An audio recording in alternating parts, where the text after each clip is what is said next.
If you've spent any time at all in this country out here, you can get a pretty good idea of what kind of people they were, those early ones. You just have to look around and think how it must have looked from a covered wagon. They were used to obstacles, for one thing. Faced them head-on and bare-handed. That was just part of everyday life. What they had to do to get where they wanted to go. Gee, Pa, what do we do now?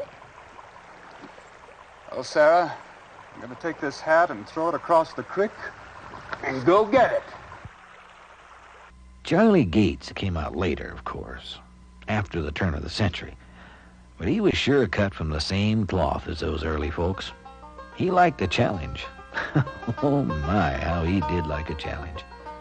Throw your hat across the creek, he'd say. Make a commitment. Then go get it. Don't worry about getting your feet wet. That was Charlie.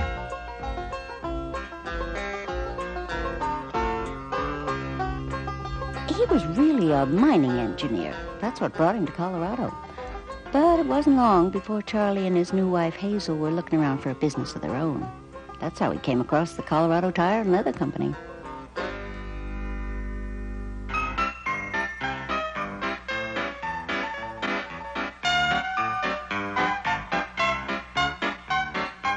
Wasn't much in the beginning back in 1911. Oh, I can still remember that first product, the durable tread, made out of leather with steel studs to wrap around the outside of car tires when they wore out.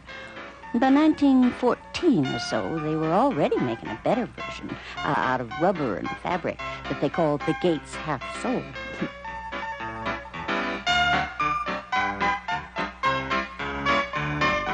They made horse halters out of the leather scraps. Charlie sent some to Buffalo Bill Cody for his Wild West show, and Bill gave him quite an endorsement. He wrote back and said those halters never break. So from then on, they were called Gates Never Break Halters.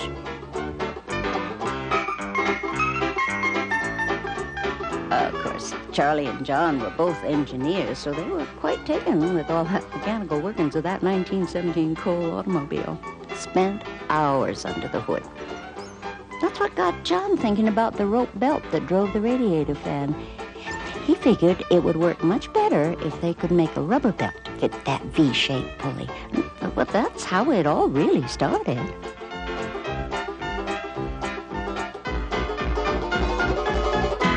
It was 1919 when they changed the name and we became the Gates Rubber Company. And by the early 20s, they were making all kinds of rubber products. That's when we really got going in hose, for instance.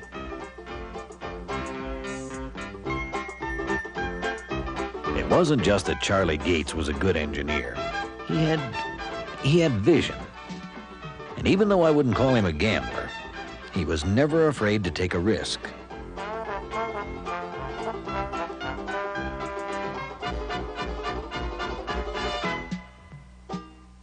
During the war, we all had to pitch in.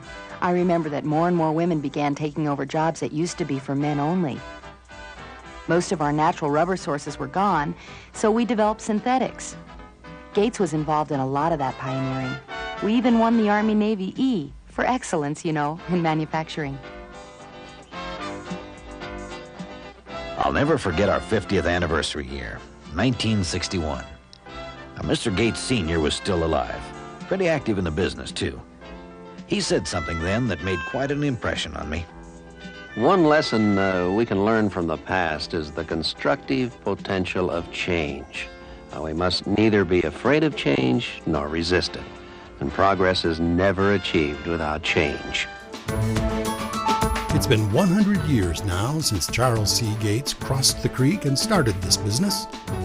We think he'd be proud of the growth and progress we've made since then. As his son, Charles Jr., once said, "In reality, it all comes down to people. And this is where I really think we have the edge.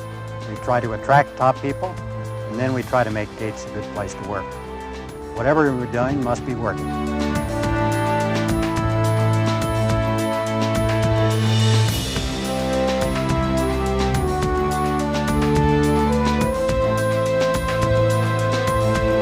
Today, we're still tossing our hat across the creek, still waiting in the challenge.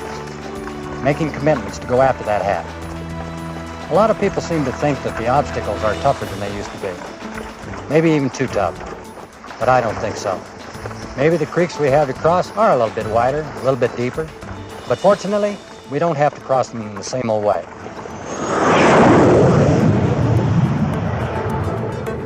We've got a whole new world of technology, a new breed of pioneers. And beyond the obstacles, across every creek, there are always new frontiers to explore.